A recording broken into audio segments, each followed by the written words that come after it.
Imagine losing the person you love most, not because they left you, but because life simply decided to take them away. Now imagine waking up every morning, unable to speak to your friends, unable to enjoy your work, unable to recognize the person staring back at you in the mirror. This is exactly where Collateral Beauty begins. At first glance, it looks like a story about grief. But beneath the surface, it asks a much bigger question. What if our deepest personal pain is never truly personal? What if every private tragedy is connected to something much larger? This is where sociology begins. Howard was once a successful businessman, creative, ambitious, surrounded by people who admired him. Then, one event changed everything. The death of his daughter. Overnight, his entire world collapsed. He isolated himself, ignored his friends, abandoned his company, and began writing letters, not to people, but to love, time, and death. At first, this seems irrational, but sociology teaches us something fascinating. Human beings rarely respond to suffering as isolated individuals.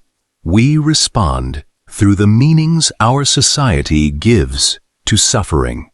In 1959, sociologist C. Wright Mills introduced one of sociology's most influential ideas, the sociological imagination. Its central question was simple: how can we connect personal experiences with larger social structures? Most people believe their problems belong only to them. I'm anxious. I'm lonely. I'm failing. But Mills argued something different.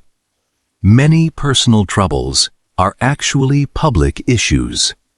Your emotions are real, but they also exist inside a society that shapes how you experience them. Howard's grief was deeply personal, but his isolation reveals something universal. Modern society teaches us to remain productive, to move forward, to return to work, to hide vulnerability. Grief becomes uncomfortable for everyone else. People often don't know how to face another person's suffering. So instead, they avoid it. Howard didn't only lose his daughter. He gradually lost his place in society, his identity, his relationships, his sense of belonging. Sometimes, the greatest pain is not losing someone. It is feeling invisible after the loss. Throughout the film, 3 mysterious strangers appear. Each represents one of the letters Howard wrote: love, time, and death. Whether they are real or symbolic doesn't matter. Because sociology is less interested in whether symbols are real and more interested in what they mean. Love represents connection. Time represents change. Death represents limitation. These are not merely abstract concepts. They shape every society, every culture, every human life. Different societies mourn differently. Some cry loudly. Others remain silent. Some celebrate life. Others wear black for months. Some believe the dead remain spiritually present. Others emphasize moving on quickly. None of these responses are purely biological. They are cultural. We learn how to grieve, just as we learn how to speak. Howard's journey reminds us that even our deepest emotions are partly shaped by the world around us. Millions of viewers connected with this movie, not because they lost a child. Most never did. They connected because everyone has experienced loss. A broken relationship, a missed opportunity, a dream that disappeared. The movie transforms individual grief into a universal human experience. And that is exactly what the sociological imagination helps us see.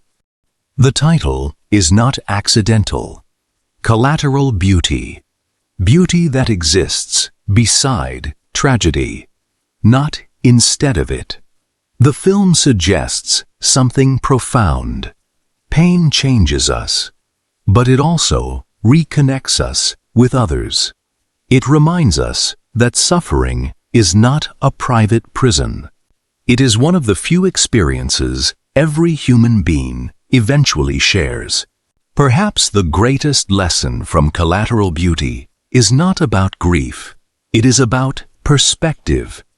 Our lives are filled with moments that feel uniquely ours. Our fears, our failures, our loneliness. But sociology reminds us, every personal story exists inside a much larger story. When we begin connecting our private experiences to the society around us, we stop asking, "Why is this happening only to me?" And we begin asking, "What does this reveal about the world we all live in?" That simple shift is called the sociological imagination. And once you develop it, you never see the world the same way again. The most powerful stories are not the ones that help us escape reality, but the ones that teach us how to finally understand it.